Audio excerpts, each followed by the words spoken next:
I have a pretty lofty goal this summer. I want for this summer to be your best summer ever. And there's a few things that we can accomplish to really look back at that. And, every week I talk about this.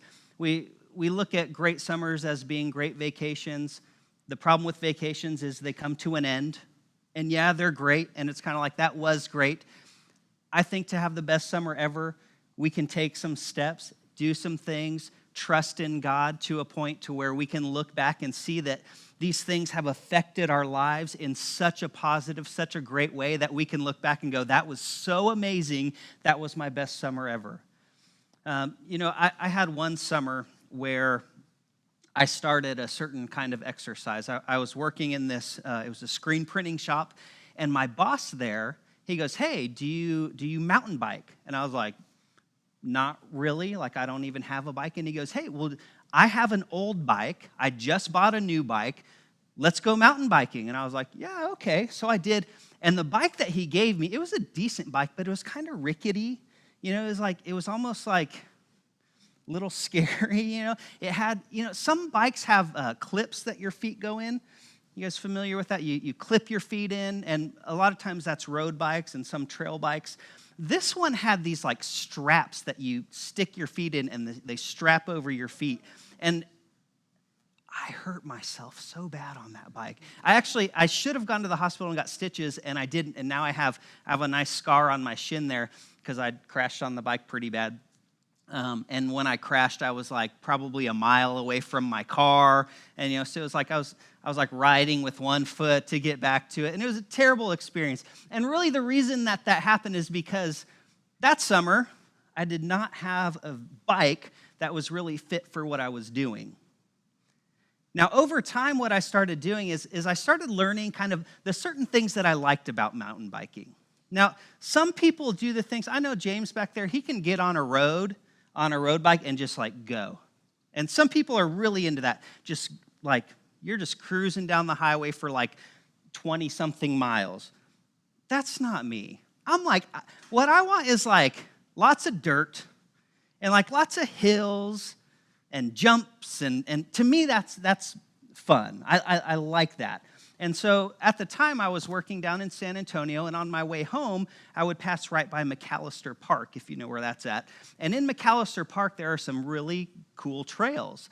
And there's actually one spot where there's this big ravine, and it goes down, I don't know, it's got to be like 20-foot drop, and there's this really steep hill that goes down, and people built these jumps at the bottom of it. So I'm over there, like going by myself after work, going down these like on this rickety bike, like and going off these jumps.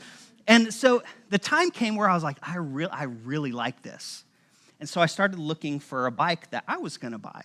I didn't want to get like too crazy expensive of a bike, but I also wanted something a little better than, what you're going to like pick up at Walmart or something. I wanted a good bike. And so I start researching this, and then I come across this bike. And it was called a Fuji Comp Dirt Jumper. And I was like, I think this is the one. So I'm researching this, and it works good for trails because it has less gears than a normal trail bike, but it had enough to like make it to where you can still ride trails with people. But it was really made for jumping. And I was like, yes. It was basically a mountain bike-sized BMX is really what it was. And for me, for what I like to do, I'm like, this is perfect. So I would take that thing out there, and I got in such good shape. And then I moved to California, and it got stolen. Californians. I have a lot of family in California. Yeah. But I think sometimes in life, what we're after is we're after that perfect fit. We want to know that we are the perfect fit for the thing that we're doing. We don't want to be a rickety old bike going off the dirt jump, right? We want to be the dirt jump bike going on the dirt jump. We want to be the trail bike riding on the trail. We want to be the road bike riding on the road. We don't want to be a road bike trying to jump off it. Does that make sense? We want to feel like what we're doing is right for us. We want to feel like I was made for this, and we want to feel like I can do this.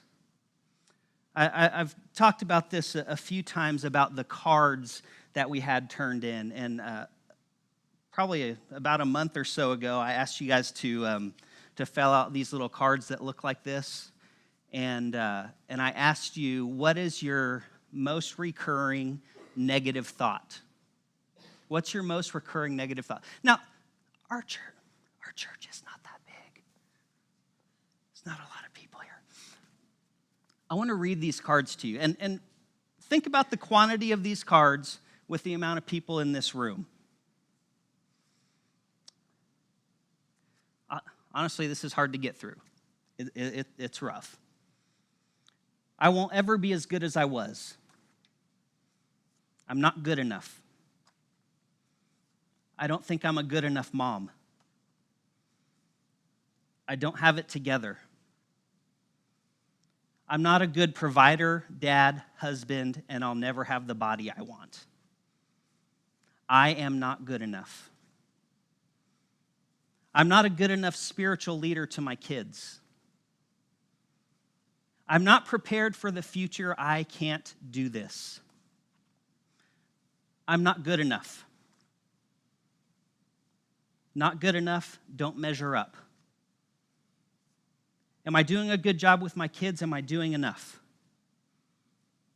I'm worried about work and not performing up to the standard my company expects.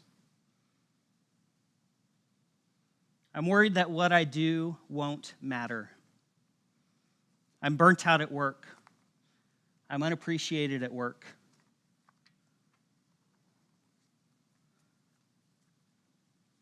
We have these questions constantly.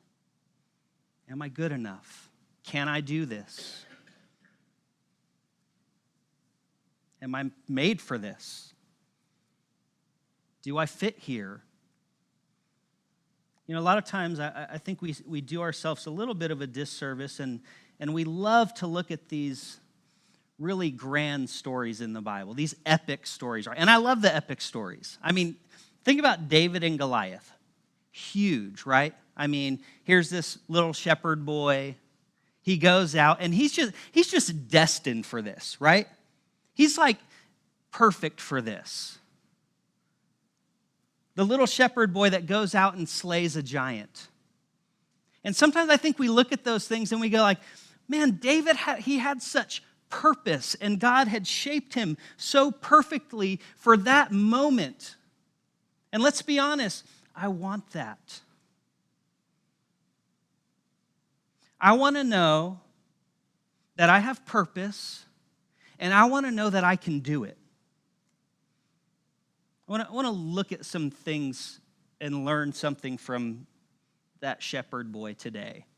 If you have your Bibles, look at 1 Samuel 17. We're going to start at verse 34.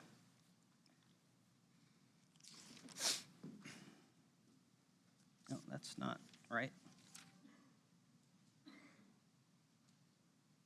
Oh, that's because I'm in 2 Samuel. I know my Bible. 1 Samuel 17, verse 34. Now, what I want you to get this here. David was not confused. I don't know that I've ever read through this story and realized the extent of David's confidence. Because sometimes we look at a story like this, David and Goliath, and we go, yeah, I know that. Listen to David's confidence here. 1 Samuel 17, verse 34. And what's happening here is David's coming there, and this giant is taunting the armies of Israel, and nobody wants to fight this guy. And David, the little shepherd boy, he just came to bring his brother's lunch, and he goes, I'll fight this guy. And they go, you can't do it. What they're saying to him is, David, you are not good enough. There's no way you can do this. Listen to this.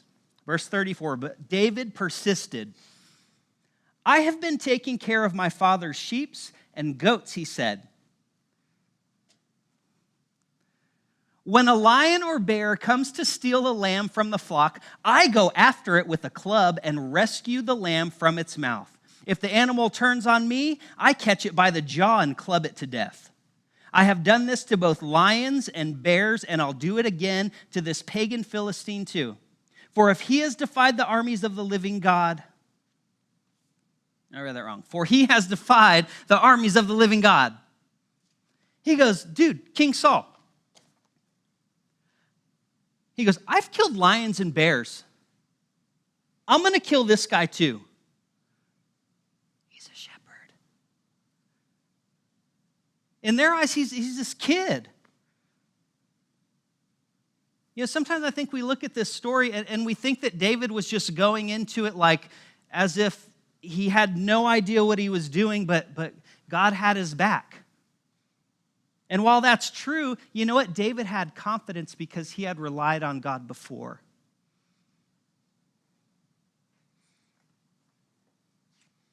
He had spent time shepherding. You know what he did when he was shepherding? Not only did he fight lions and bears and kill them with his bare hands, but he was close to God.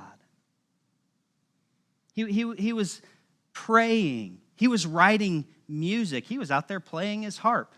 He was out there learning how to throw a sling.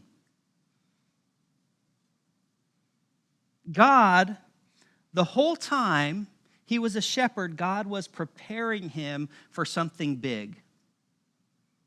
But not only that, get this. I think sometimes we look at that and we go, okay, well, God was preparing him the whole way. God also had purpose in those moments. I mean, think about how big of a deal this is. Put yourself don't get too scared, but put yourself in this position for a second. If you're standing somewhere and you're trapped and there's only 3 ways out. One way, there's a big giant with a spear. This like 9, 10-foot tall dude with a spear.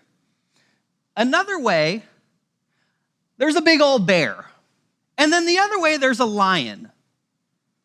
I don't know about you, but if I have to get out of there, I'm going to do my best to go through the person. You know what I'm saying? Like, he had killed lions and bears with his bare hands. Would you rather go at a person with a sling, or would you rather go at a lion or a bear with bare hands? I mean, we could debate that for a little bit, but I think it's pretty impressive that he had done these things. I wouldn't want to do any of those things if I really had the choice. But think about this, the things that he had been doing were huge, amazing, purposeful things. And as he had gone and he had rescued sheep from the mouths of lions and bears, you know what he was learning in that moment? He was learning God's heart. And that is why we refer to David as a man after God's own heart. Because he learned God's heart through shepherding.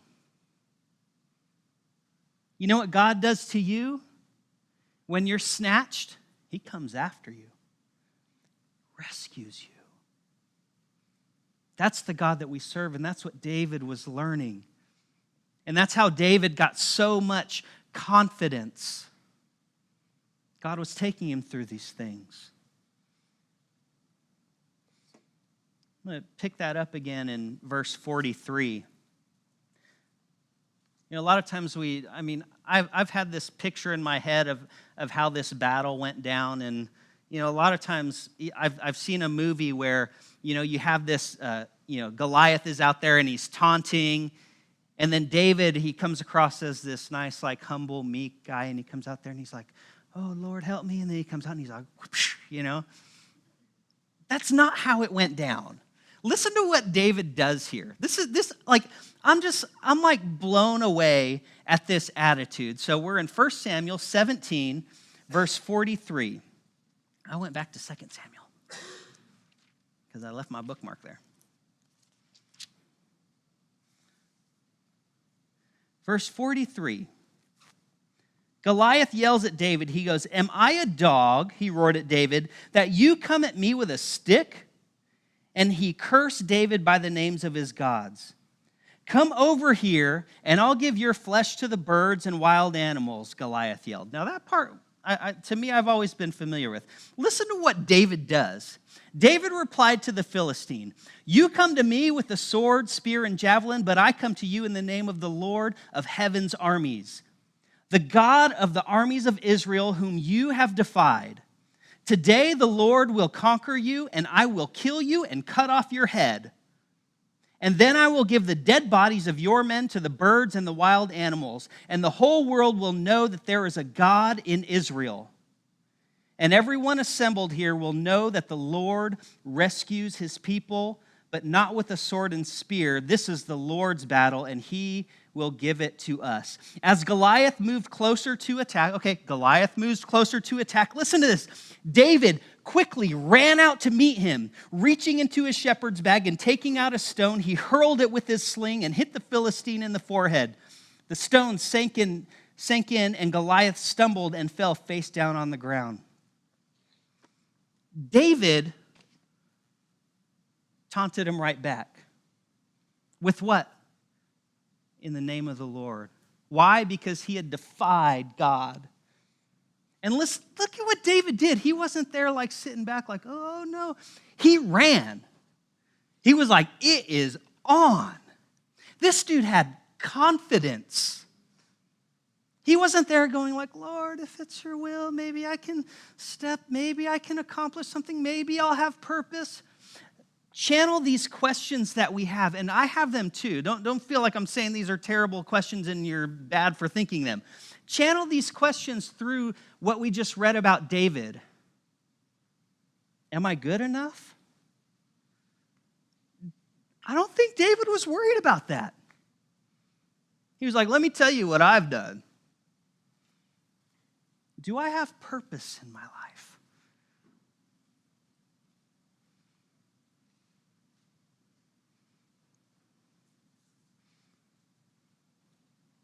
You see, David, he knew he was good enough. David knew that he had purpose. And the real key to this is he knew that what he was doing was God's will. He knew the thing that he was investing himself into, the thing that he was stepping out in faith and doing, the thing that he was so confident about was God's will. That's where his confidence came from. That's why he knew he was good enough, and that's why he knew he had purpose. So here's what I want to kind of throw out today. If we have these thoughts that are constantly bombarding us, I'm not good enough. Does this even matter? Do I have purpose? Can I live up to this? It's possible. I'm not saying this is true for everybody, but it's possible that maybe we're just concerning ourselves with the wrong goals. Maybe we're trying to accomplish things that we just were not meant to accomplish.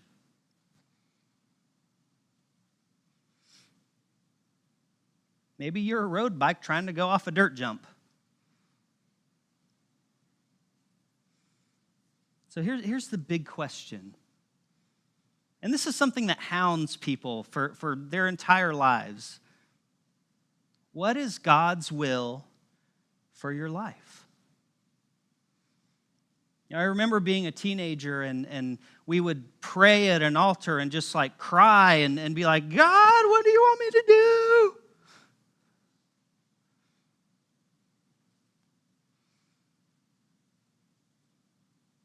Do I go to school or not?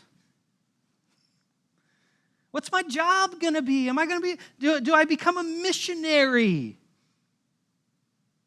Do I follow in my father's footsteps?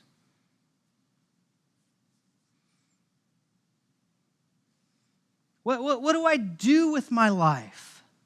And sometimes we go and go and go, and then we go, "Man, have I missed God's will for my life?" I feel like maybe there was something I'm supposed to do and I don't know if I did it, and now I think I just missed it. Can I do these things? Can I live up to God's huge expectation of me? I want to make one thing really, really clear. There is no point in your life where you should ever be in a place where you're going, well, I missed God's will. Because here's the truth. God is not down a path waiting for you. A lot of times we come to these forks in the road and it's like, man, God's down one of these roads. No. God is living in you. He is with you wherever you go, even when you make bad decisions. Your poor decisions do not have the power to remove God from your life. He has united himself to you. The Bible says we are one with Christ in spirit. He's not waiting for you down some road. He's living in you. A lot of times we go through life and we approach God as if there's this thing that's coming and it's down the road, and one day I'm going to slay a giant, one day I'm going to do this awesome thing. You know what? God is with you now just as much as he was with David when he slew that giant. In fact, you have something that David did not have. Because of the cross, because our spirits have been made clean and new, we are united with Christ and he lives in us. David didn't have that. You know, when David sinned, when he sinned with Bathsheba, he had to go, God, don't take your spirit from me. God, don't leave me. You don't have to have that fear ever. Ever. He has promised, because of what he's done inside of you, that he's never leaving you. He's never leaving you. Don't you ever dare feel like it's too late to be great for God.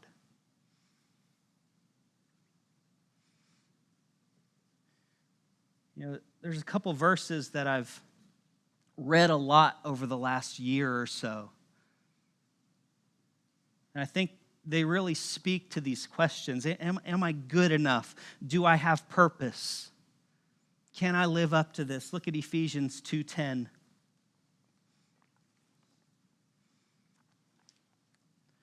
It says, "For we are God's masterpiece. He has created us anew in Christ Jesus so we can do the good things he planned for us long ago." Two things in there. You are the masterpiece of God. Let that sink in for a second.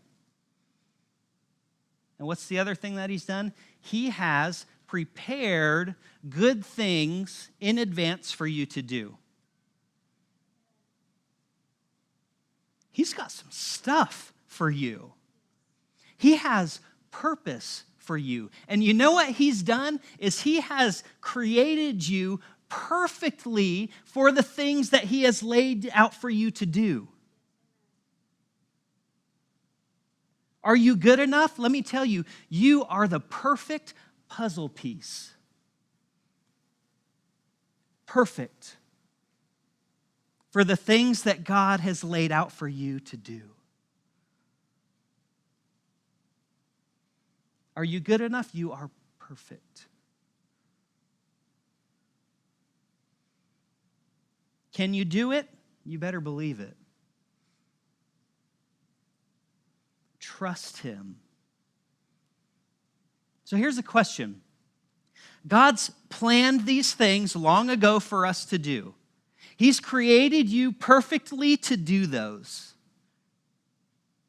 He has lined these things up from the foundations of the earth. He's created you. He loves you.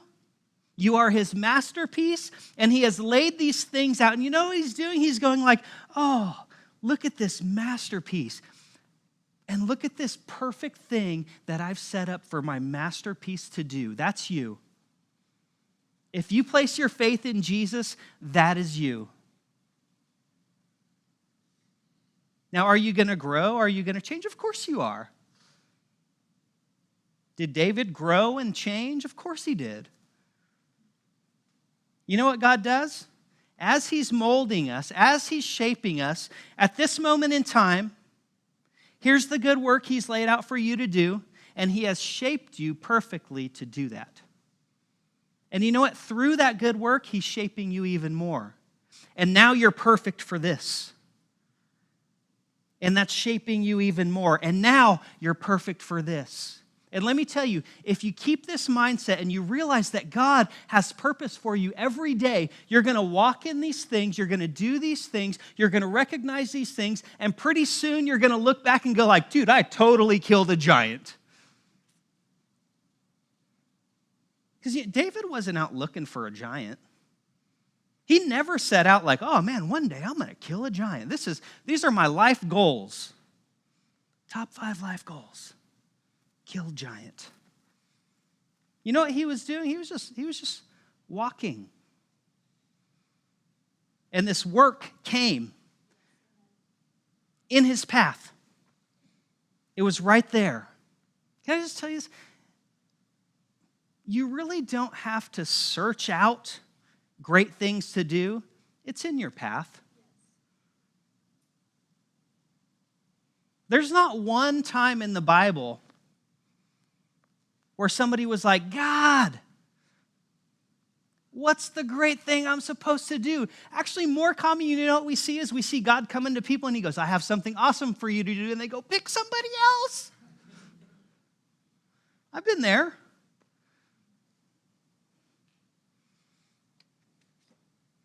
So what do these good works look like?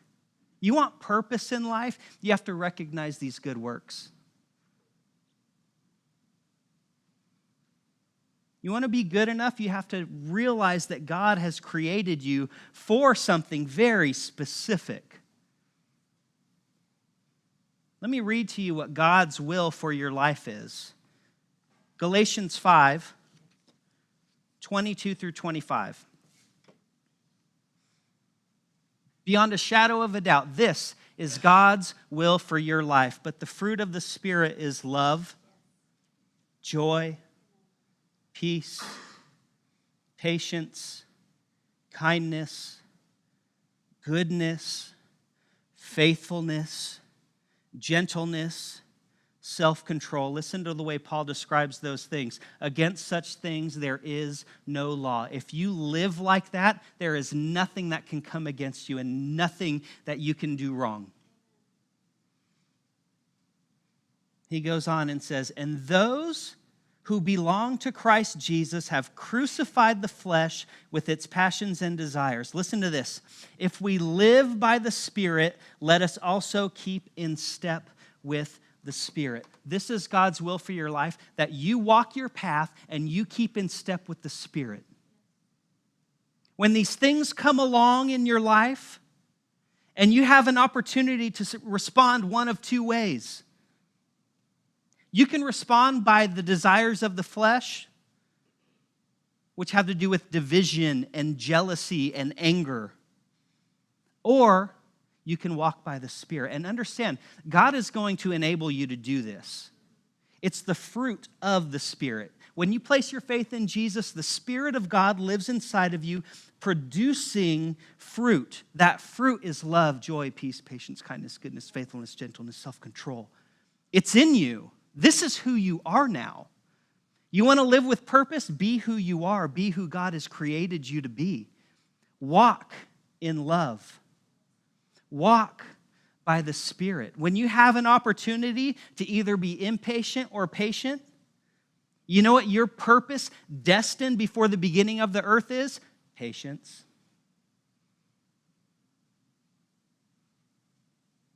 That is your destiny. And sometimes we miss it because we're always looking for a Goliath. We're always looking for this grand thing. We're always looking for something so big, and we miss so many of these little things. And sometimes we miss those little things because we have these massive goals. Because we set these goals so far off and they're so big, and we go, you know what? I'm going to roll over whoever I got to roll over to accomplish this dream. And all the while, you know what we're rolling over? We're rolling over God's ultimate purpose for you. Now, I'm not saying don't set goals. Oh, set huge goals. But walk by the Spirit. Walk by the Spirit. You're going to recognize the Spirit because the Spirit is the option that says this is loving, this is kind, this is patient, this is faithful.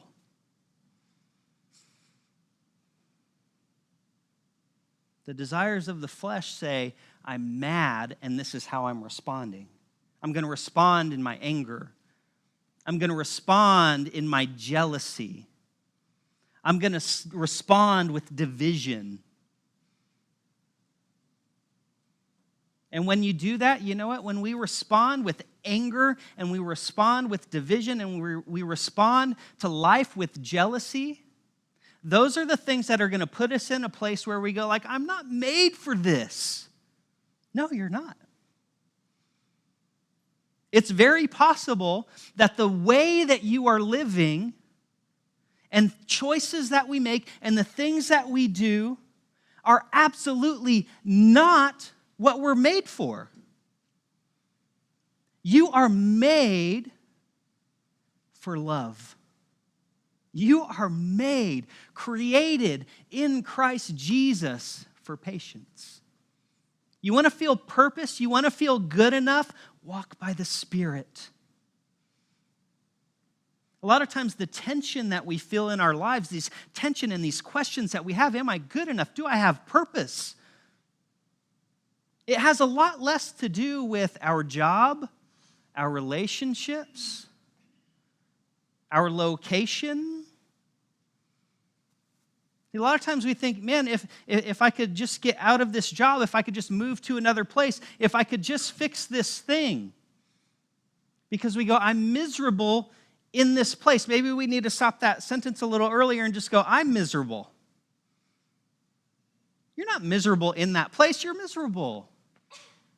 And so many times it's because we are responding to our anger and we are responding to our jealousy and we are responding to all of these things that are desires of the flesh instead of walking in the Spirit. And it's really not super complicated. You guys know what I'm talking about, I think. Respond with love. Respond, walk your path with patience. And I'm not telling you, and I tell you guys this all the time, I'm not telling you you better muster up the strength to be more kind and be more patient. No. You better rely on God. Because it's not the fruit of your hard work. It is the fruit of the Spirit of God living in you. If you're finding it difficult to walk with patience and love and kindness, the problem is not in your effort. Okay, can I just release you from that? There's freedom in that. The problem is not that you're not trying hard enough. The problem is that we're not relying on Jesus. Stop trying so hard, start resting. Jesus said, come to me, I'll give you rest. This is what so many Christians out there are missing, is we think the Christian life is all about try harder, you better be more patient, you better be more loving, you better do more. And Jesus is going, I said, come and I'll give you rest. Why are you guys working so hard? Rest. Because when you rest and you realize that God has made peace with you through Jesus, there's comfort in that. There's rest in that. And you know what happens when you are at rest? It becomes really easy to be patient. It becomes really easy to be kind. When you realize that you no longer have to try to earn God's favor and live up to all these expectations, but realize this, God has made you right with Him. God has given you peace with Him. And He's going, rest. Now just walk in your path. Abide in me and you will bear much fruit. Rest in Him. rest. Let me tell you, there is peace and there is joy. A lot of times we look at church as the place we go to, like, well, I better go there to make sure I feel bad enough for all the bad things I've done. That's not what this is. You look at the Bible, you look at the New Testament church, one of their primary functions was to encourage one another. Because I know you want to be the best you can possibly be. I don't have to tell you that you've done bad things. You know your life better than I do. I'm not here to make you feel bad. I'm here to tell you that God is so good that in spite of the bad things that I and you have done, we have peace with God.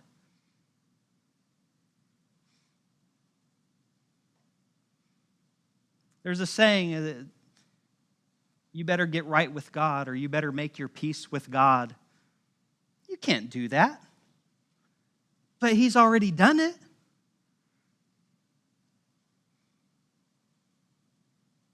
You can't be right with God by trying so hard. You can only be right with God by trusting.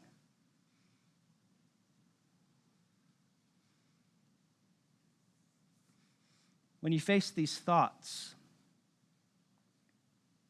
am I good enough? Do I matter? Not only are you good enough, you are perfect for the task at hand. When you walk out of these doors, there's going to be a task. And it's not something that you have to go out searching out.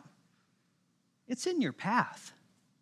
And you're going to have a choice. Do I respond by drawing from Jesus Christ as my source and abide in Him and allow the fruit of the Spirit to work in me? Or am I driven by my anger, by my jealousy, by my division? It really comes down to this. What is your source? What's driving you?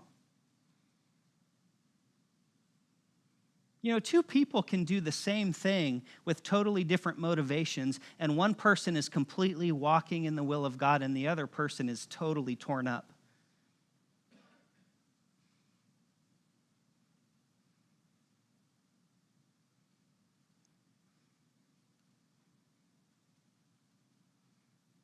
You see, I could go down to the street corner and talk to a homeless person and say, man, how can I help you? And they go, I need a hotel tonight. And we go, okay, let's get you a hotel. Or we could go down there and go like, ugh, these people. I guess I'll get you a hotel. Which one of those is responding with love? It's not loving to go to a person and be like, well, I did something good for you, so you better get your stuff together. That's not what God does for us. You can respond with love or you can respond with anger. And sometimes the things that we do are exactly the same. But let me tell you something. God is much more concerned with who you are than what you accomplish. God is infinitely more concerned with who you are than what you accomplish. You know why? He doesn't need our accomplishments. He's got it. He doesn't need us to slay Goliath. He didn't even need David to slay Goliath. God could have caused Goliath to have a heart attack and keel over. Like, there we go. You know what? When the Spirit of God is living in you and we walk out through this world that we live in, we don't have obstacles out there. We have opportunities out there. Opportunities for the fruit of the Spirit and the love of God to show in us. How's that going to show? Well, what's loving? What's patient? What's kind? What's gentle? Even sometimes we do this thing where to be this manly spiritual leader, men have to be this really crazy thing. And I'm like, is that gentle? Are we loving? Are we kind?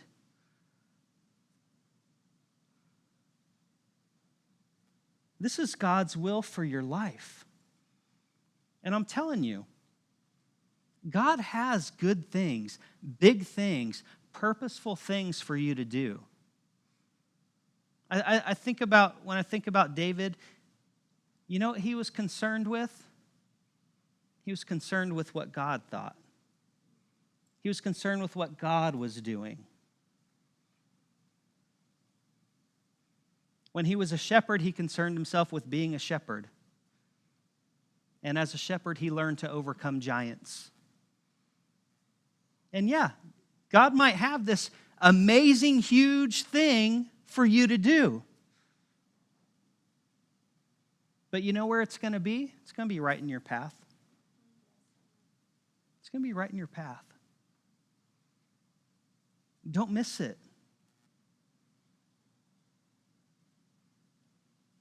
Some of you have this opportunity in your car ride home.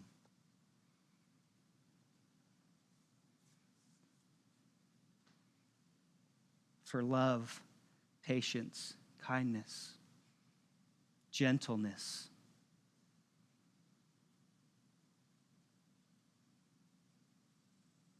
There was a missionary 200 years ago. His name was William Carey.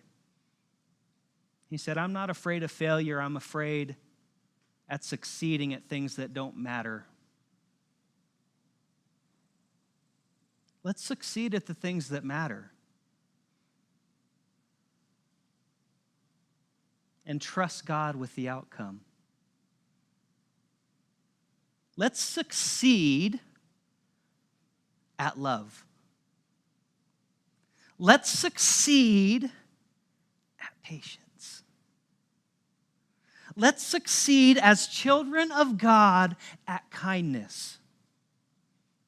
Do I even have to explain that a lot of Christians have totally failed at something as simple as kindness?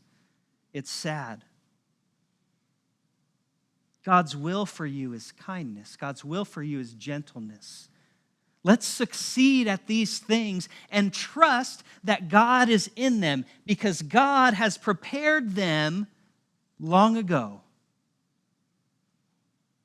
And He has made you exactly who you are for those things in your path. Are you good enough? You are beyond good enough.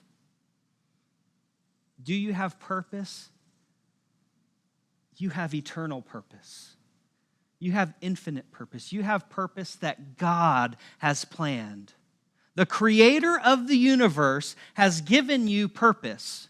And it's not something you have to go out there and find. It's something all you have to do is walk in the Spirit. Walk in the Spirit. Not only are you good enough, but you are perfect for the task at hand. Not only do you have purpose, but you have eternal purpose established by God, and it's not far off. It's right now. It's in your car ride home. It's at home. It's at H-E-B when you go to the store after church because they have all the free samples out right now. It is when you meet with your family. It is at work tomorrow. It is all of these little opportunities to be loving and kind and patient. And I'm telling you, if this is the summer that you choose to start walking in the purpose that God has for you, this could be your best summer ever.